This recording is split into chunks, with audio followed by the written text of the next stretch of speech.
இன்றைக்கி என்னோடய அம்மாவோட இன்னொரு சீக்ரெட் ரெசிபி தான் பார்க்க போகிறோம். Homemade sambar powder. எங்கள் வீட்டில் இருக்க வெஜிடேரியன் ஃபுட் எல்லாத்துலேயுமே இந்த மசாலா கண்டிப்பாக சேர்ப்போம். மிளகாய் அரைச்சி வைக்கிற குழம்புல மட்டும்தான் போட மாட்டோம். மற்றபடி சாம்பார், புளிக்குழம்பு, பொரியல் எல்லாத்துக்குமே இந்த ரெசிபி கண்டிப்பாக போடுவோம். நான்வெஜ்ஜுக்கெலாம் இது அதிகமாக யூஸ் பண்ண மாட்டோம். இப்போ எப்படி பண்ணுறதுன்னு பார்க்கலாம் வாங்க. டிஸ்கிரிப்ஷனில் மென்ஷன் பண்ணியிருக்க எல்லா இன்க்ரீடியண்ட்டையும் 1 by 1 எடுத்து ட்ரை ரோஸ்ட் பண்ணி எடுத்துக்கலாம். பெருங்காயத்தை தவிர பெருங்காயம் மட்டும் ஆயில் சேர்த்து வதக்கணும்.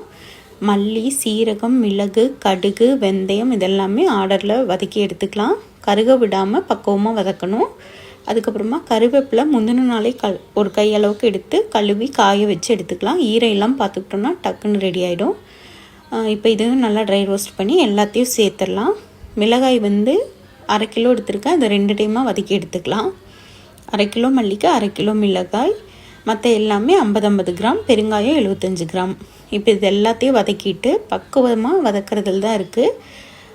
ஃபைனலாக பெருங்காயம் 75 கிராம், 1 டீஸ்பூன் எண்ணெய் சேர்த்து இதையும் வதக்கிக்கலாம். இதுக்கு பெருங்காயத்தூளை விட இந்த மாதிரி கட்டு பெருங்காயம் போடுறப்ப இன்னும் மணமாக இருக்கும். இப்போ இதை நல்லா அரைக்கிறதுக்கு ரெடி பண்ணிக்கலாம். எல்லாத்தையும் ஒன்று கலந்துட்டு மொட்டை மாடியில் வச்சு காய வச்சு எடுத்தோன்னா மிஷினில் போட்டோன்னா நல்லா டக்குன்னு பவுடர் ஆகிடும். இதை மிஷின்லேருந்து வந்தோன்னே ஒரு பேப்பரில் விரித்து காய வச்சு எடுத்து சம்பளத்தில் ஸ்டோர் பண்ணால் சூப்பராக இருக்கும். ட்ரை பண்ணிப்பார். தண்ணி படாமல் ஏர்டைட் கண்டெய்னரில் வச்சா 10 months கெட்டு போகாமல் இருக்கும்.